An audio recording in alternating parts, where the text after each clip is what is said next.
Many people are right now experimenting and building generative AI applications in their businesses. It's very easy to get started with a little bit of experimentation with ChatGPT, building proof of concept, but many come to me and tell me it's very hard to get them into production. And the reason for this are three things: reproducibility, quality, and oversight. When you have a chat interface, everybody is prompting a little bit different. And that's exactly what you don't want if you want to have reproducible, quality-wise good applications with good outputs in an enterprise, for example. Quality engineering is also not to be underestimated because there's huge problems with hallucinations. There's problems with the voice and the tone of what we get back, especially from models like ChatGPT, and generally oversight. Not everything can be done with a generative AI, especially when you have something where you have a process that is critical. You need to have a pipeline that lets you test and validate your applications before you roll them out so you can be confident about the quality of the applications that you built. Hallucinations can kill your generative AI apps if you don't know how to handle them. Yes, any large language model can always hallucinate. You can write good prompts, you can tell it not to hallucinate, it will still hallucinate at some point in time. You can build, of course, processes for retrieval augmented generation, but in the end, there's always a little bit of a risk that a hallucination happens. So we cannot pretend that there is a 100% hallucination-resistant app technically, but there are other ways where we can make something that goes into that direction and we still generate high quality outputs where the hallucinations are as minimal as they can possibly do. And therefore we need to restrict the variability that a user can put in and make reproducible processes that we can run over and over and where we can engineer quality and reduce hallucinations. When we're talking about hallucinations, we have to see that there's critical and there's uncritical hallucinations. For example, if you are using a large language model to come up with a little bit of storytelling for your sales and your marketing effort, so you would like to have a fictional story about how user has problem A and then finds your product and then starts using that product and all their issues are solved.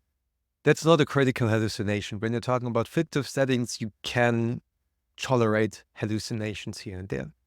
But on the other hand, we have also really critical hallucinations, like, think about it, a medical AI that tells you what to do if you don't want to go to a doctor, right?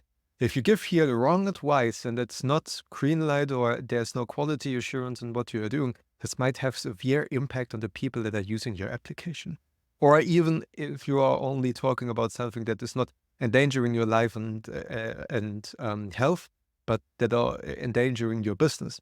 If you send out a wrong project proposal, if you're making a wrong quote, if you're writing a wrong contract, that might have severe impact for your business. And that's why we need to distinguish between critical and uncritical hallucinations. One way to ensure high quality outputs of your generative AI applications is by using human in the loop with your AI processes. That works as follows. You have a large language model and you have some sort of process template, some sort of prompt template that you give to a large language model. You give the output back to the human, let the human proofread and give feedback and adjust the option. Then you go to the next step in the process, take the feedback from the human back and do more work with large language models. Then human in the loop again. In that way, you reduce your overall time that a human needs to spend on the task that is assigned to them, while you still give them oversight into making sure that the quality is on point. There's a trade-off, of course, between complete automation and control and what we call human in the loop, where you have automation, human, automation, human, automation, human is the way to go, especially if you have a large amount of work. When you are creating proof of concepts that you eventually would like to bring into production with generative AI, you need to think about basically 3 steps: build, launch, and test. Building is the thing that for most of the people comes quite natural. You know what to do, you do prompts, you create applications.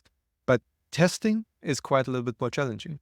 In testing, you have to think about different test cases, about different situations, where a user might ask a model in one way or another, and you need to collect feedback and do your quality engineering while testing. But quality engineering and feedback handling does not end at the test stage.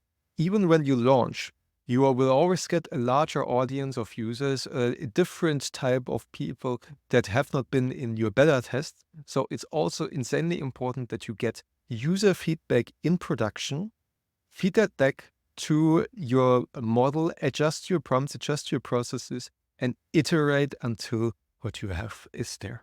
It's really a continuous improvement approach than anything else. If you're looking for a way to have the build, test, launch cycle in one place where you can build your applications at scale fast, so not one application, but 10, 20, 30 at once, create test cases, launch them, gather feedback all in once, give us an email. We are working very hard on making entAIngine, our product, as good as possible. And at the moment, we have features that we are slowly rolling out for test and launch to accompany our already existing build functionality.